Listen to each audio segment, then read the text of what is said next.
Harris is avoiding interviews and formal policy statements as she heads to New Hampshire, then to debate camp as Trump and Vance fan out and speak out, doing any interview possible, big and small, to lock this November win 1 week before the first and maybe only debate. Bret Baier joins us now. Bret, do you believe this is going to be only one and done?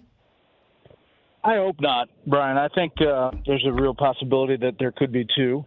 And, you know, they said in a release that they would do one in October, that you would see them both on the stage in October. Obviously, we're trying to be that October debate. But it depends on how it goes, I think, and where she is come, mid-September. A couple of things have amazed me. Their refusal to do any interviews or even pull-asides where you do an event, come out, throw some questions at them. Just like Joe Biden started an international uproar by answering a question. Is Netanyahu doing everything possible to bring a ceasefire deal? He said no.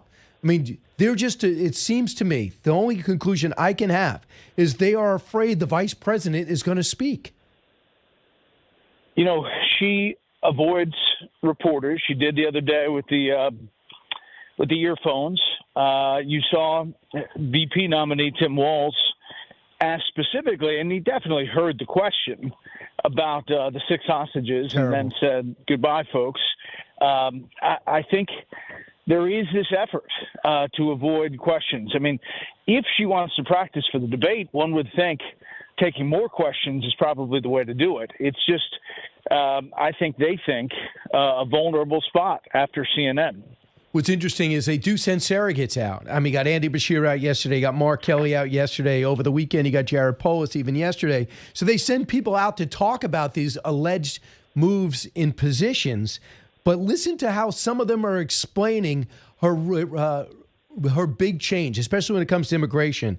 Cut 5, Mark Kelly. In 2019, she raised her hand during a debate when the Democratic candidates for president were asked, do you support decriminalizing illegal border crossing? She did raise her hand. I understand her position now is more to the center or more even conservative.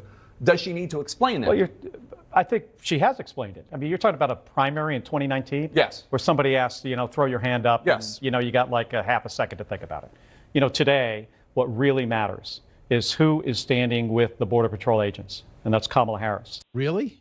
She's standing with Border Patrol. Someone should tell the Border Patrol. They all endorse Trump. I think that's not an overstatement.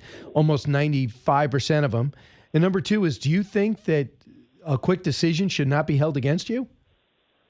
Yeah. Listen, there are a lot of those things that people say, oh, yes, she's already switched, but there's not really in her voice a different sentence. What she told Dana Bash was, my values remain the same. And then she said, I clarified, for example, fracking on the debate stage in 2020. Well, if you look back at the exact phraseology in 2020 with Mike Pence, she said, Joe Biden will not ban fracking. So, listen, there's a lot of things that she still has to explain, but I do think that they think the longer they go, the deeper they are into early voting, into riding the vibe, the better they are poll-wise. So, with ABC debate, if it's going to be similar to CNN, they're going to kill the mics in between, correct? That's the rules right now. That really worked to Trump's advantage because, number one, you got to fill up the minutes you get. I didn't think the filling up the minutes would be an issue, but it was with Joe Biden. It could very well be with Harris, too. You've studied this stuff. I know you're prepared to do a debate tomorrow if you had to. What do you think about that? Yeah, I think it's a big issue. I think she wanted to have the mics open, to have those moments that she had with Vice President Pence, which was, I'm speaking, and don't interrupt me. And we'll see how this goes. She could also be very, very prepared. Republicans need to realize that this is a different candidate and someone who, will take time off the trail to study and won't arrive like Joe Biden arrived to that debate. Yeah, I think there's a few things going on. I think the thing with the Trump camp is doing a lot of these interviews in the town hall tonight. What are your thoughts about that? I mean, Trump still got more votes in 2020 than he did in 2016, and he seems to be polling better than he did in the last two elections.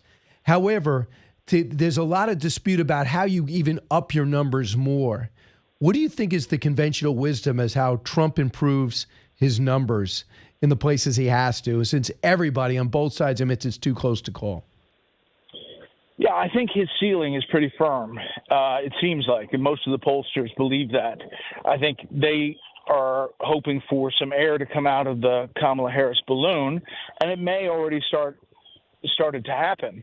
I think that he has to have a solid debate, and then probably stick to script on policy going forward. His biggest problem is, everybody knows him, and oftentimes, he says something, does something that takes the news cycle in a negative way for independents and suburban women. Your thoughts about his IVF for everyone stance? It's a political move. It solves a political problem. But tell me what conservative is ready to pay for IVF for everybody. I mean, he's getting beat up. How are you paying for it? Yeah, he's getting beat up on women right now in terms of almost every poll. It seems to be like a men against women election almost. And I think people go right back to Roe v. Wade. Is there anything else? Yeah, I mean, listen, I think safety and security, I think immigration plays into that. I actually think the health stuff with RFK Jr., believe it or not, can affect women, when they start talking about food and, things that women are concerned about as far as children eating. I do think that matters, and RFK has been kind of a benefit for all the negative that surrounded him on some of the things he said. He's been kind of a good advocate on the trail so far. I think we've kind of forgotten who the good guys or bad guys are with the Israel-Hamas war. I sensed it with you even a little bit yesterday. And when the president just casually walks up to a rope line and takes some questions and said what he said about Benjamin Netanyahu could be doing more on negotiations, I think the ripple effects are titanic, and Israel and Hamas celebrates and Iran high fives. Here's what Netanyahu said when that word got back to him. Cut 24. I don't believe that either President Biden or anyone serious about achieving peace and achieving the release would seriously ask Israel to make these concessions. We've already made them. Hamas has to make the concessions. Thank you very much. Toda rabba lachem. He's 100% right. And one of the things they talk about is the Philadelphia crossing between Gaza and Egypt. They're not leaving. They got 9,000 miles. They're not leaving. They're going to have a presence there. We had John Spencer on from the West Point War College yesterday, and he says there's between 100 and 200 tunnels they found. So if you're Israel and you want to stop the next attack, it's hard to say it's a good time to leave, right? Yeah. And listen, there's no let up in Hamas, what they're saying, what they say and pledge they'll do again. Yeah. And, it's an existential threat for Israel. So it's tough when you have 6 hostages executed, shot point blank range, and then the onus is on Israel to negotiate more. I think, there are a lot of people scratching their head about that. That said, the Israelis took to the streets. They want this done, but they also want security. So it's a balancing act. Lastly, on the assassination with President Trump, the more we find out, the more ugly this gets, in my view. And one of which Josh Hawley says their investigation has been run by whistleblowers. They're getting very little cooperation from the FBI. And this is what he found out yesterday from a whistleblower that he relayed last night. Cut 31. I'm told that actually Homeland Security agents were pulled off of child exploitation cases, child endangerment cases, the stuff they normally do. They don't normally do protective detail work at all. They were pulled off those cases, said, here, you're going to go guard the former president of the United States. Watch this webinar. Oops, it doesn't really work. Oh, that's all right. Go out into the field anyway. It was a webinar to give them a once-over. They weren't even Secret Service agents. Then we find out a local police Min was the one who shot the gun out of the gunman's hand before he was killed. So we're finding out a lot of stuff late. This is ridiculous. This is so many days after a former president of the United States was an attempted assassination, and we still don't know. It's the most amazing thing. And why are there not massive calls for more information? I mean, in part, it's because it's Donald Trump, I guess. Yeah. But it's just remarkable that we don't know, and then we're finding out things that we thought we knew. In other words, that a Secret Service sniper shot him first. They're not true. And I think that there is much more to this story that we do not know, and we have to keep digging. So Congressman Crow, as well as obviously Walt and others, and we have other people very experienced in the military on this. Bret, am I crazy to think this could be bipartisan? Could they actually have a bipartisan, dogged review of this to get to the answers? I think it's possible. I listened to them. They're all those lawmakers on that commission are serious, it seems, and kind of dogged about trying to get to some conclusion, because that cannot happen again. You had Joe Biden come out and say the Secret Service tells him you can't go in crowds anymore because it's not safe. Is that because the Secret Service can't protect him? What's happening as far as our ability to protect our leaders?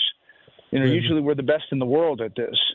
And I think that there's got to be bipartisan cooperation on that. Lastly, you did an interview with Condoleezza Rice. We haven't seen much of her lately. Really good interview. It aired on Labor Day. Your thoughts about the former National Security Advisor and Secretary of State? How do her views hold up in your view? She's just really smart. She gets a lot. She understands things, nuance of different things. She said, if anybody thinks there's moderates in Iran, they're sadly mistaken. They're delusional. If anybody thinks that Hamas is going to stop, they're delusional. Now, her issue and the essay that she wrote is about fighting protectionism and, nativism to the extent that it affects our place in the world. That's not a popular view in the current political environment. But it may be over time if the world starts going south and needs a leader. I hear you. Thanks so much. Bret Baier, have a great show tonight at 6 o'clock. Check it out. Bret Baier, thanks so much. Special report. We'll see you. Hi, everyone. I'm Brian Kilmeade. I want you to do me a favor. I want you to click to subscribe to the Fox News YouTube page. This is the only way that I know for sure that you're not going to miss any great commentary, any great news bites, any great interviews coming your way on Fox. You can get it all here on YouTube. So subscribe right now.